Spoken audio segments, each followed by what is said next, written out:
I don't believe in destiny, I just do what's best for me. Don't listen to my enemies, they're just full of jealousy. Yeah, this legacy, you gon' see what's left of me. You gon' see success in me. Hello and welcome back.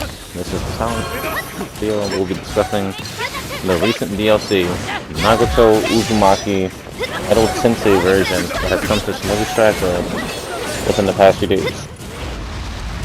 In this video, I'll be going over all three of his unique skills, how to use them, what drawbacks they have, and how they work overall. I'll little details on what you can possibly pair them up with, so I hope you enjoy. Nagato Uzumaki Edo Tensei, or Reanimation, comes with two unique skills and an ultimate. The first unique skill is Chishodo. Chishodo is literally, well, a chameleon that comes and swallows your character. You may think it is a transforming your character, but it doesn't. It literally comes to eat your character. While the chameleon is in effect, your character's action speed is decreased by, I say, 10 or 15%. Movement speed really isn't decreased by all that. Enemies cannot target you, but you still can be hit with Jutsu. And from a recent test,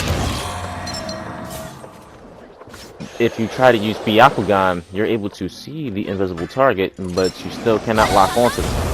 Because you lock onto summonings, and that's basically because the summoning is around your character's body. The way you compare this Jutsu with other ones is just by using Majestic to get like an easy counterattack, or you can possibly use like a quick status ailment move for damage over time, burn status over time.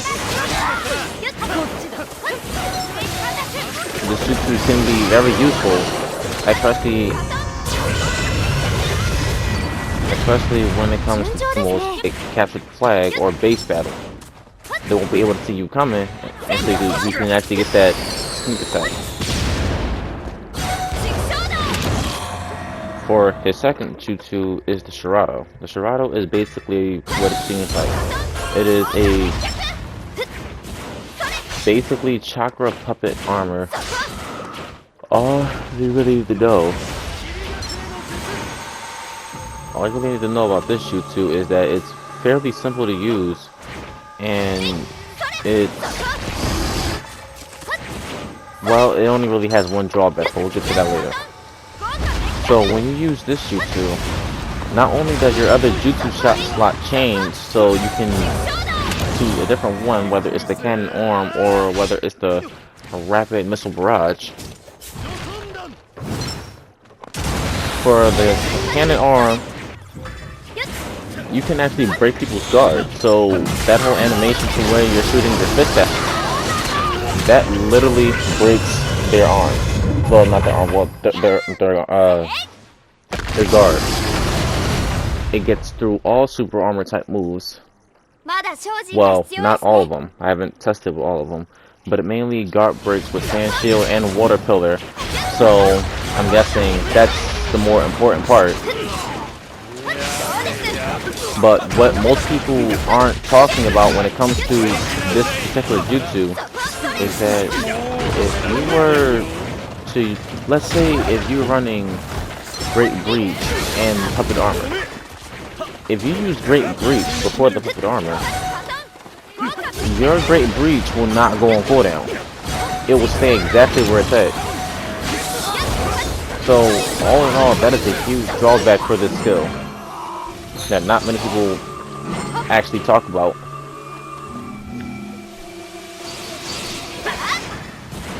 So why they made it like this, I honestly do not.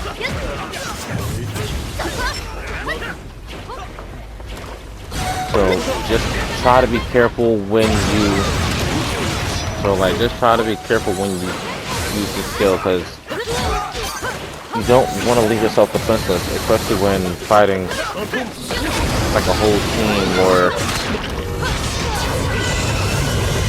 a bit of modern.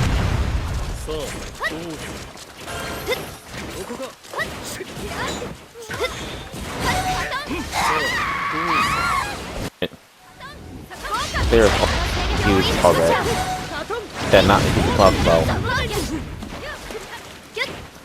The drawback for this is that once you use it for, I'd say, approximately 3 to 5 seconds, you're unable to sub. You can't use ninjutsu. Your chakra jump gets decreased for a little bit. Your overall attack power gets decreased, and your gets decreased. Not to mention that it also puts you on 1 HP. So if you double edge for, if you miss your target, you can easily be killed after it. And there's no counter to it. Like, I guess if you manage to hold it once, then you can rely on your healer to heal you up. But I really haven't tested whether it will get rid of that status ailments for the jutsu yet, because again, this is one of the strongest ninjutsu in the game.